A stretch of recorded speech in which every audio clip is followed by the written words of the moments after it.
This is a company that Daniel and I are starting to talk about and take notice even more, and that is Polycom.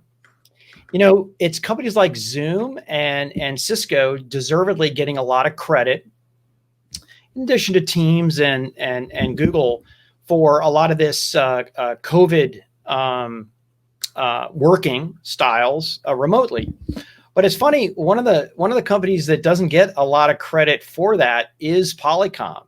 Behind most of those Zoom business calls that aren't on a PC is on Polycom. Polycom has a full line of products that don't just run Zoom, but run multiple vendors' services like Teams and Ring Zero, stuff like that.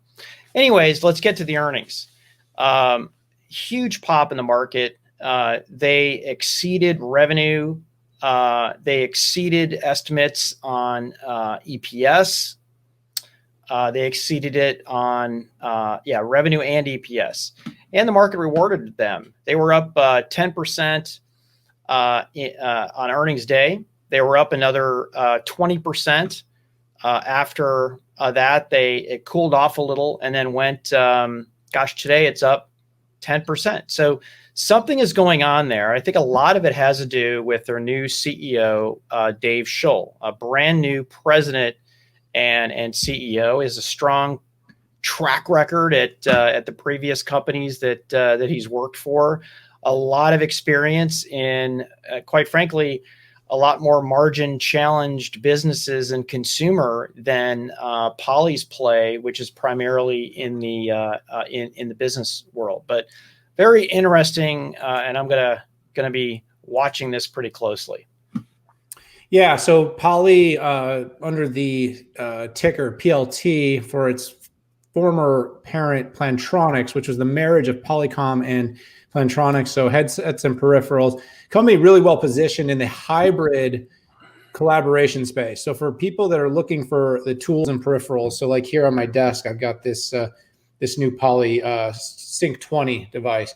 And this is a one button to Zoom, for instance, device that you can use for audio calling. Well, you know, what we're going through now is this phase of remote work and fatigue and people needing other ways besides, you know, the apps on our desktops to keep collaborating, to have high quality, the involvement of AI and ML to optimize, eliminate background noise, streamline communication, provide comfortable headsets to wear all day while you're in the office doing these calls. And so Poly's really refocused itself, and it's focused itself, Pat, on being partners with the market. So it's partners with Zoom, right. It's partners with Team, it's partners with GoToMeeting. It's building tools that enable its hardware to integrate and interact really successfully with these platforms. In the past, Poly had kind of tried to be a platform. It ended up getting away from that. So the numbers were good, Pat. The company came in actually below its former year revenue, but well above the expectations.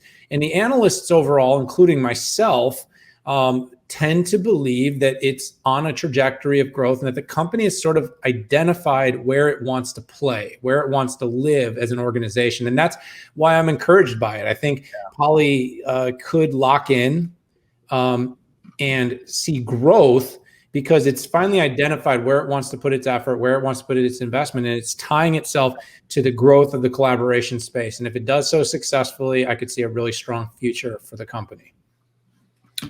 Yeah, going to be a good one to follow, particularly with the new management team. And I saw something just cross the wire, new secretary and new communications lead for the company. So as you would expect, new CEO, new crew coming in.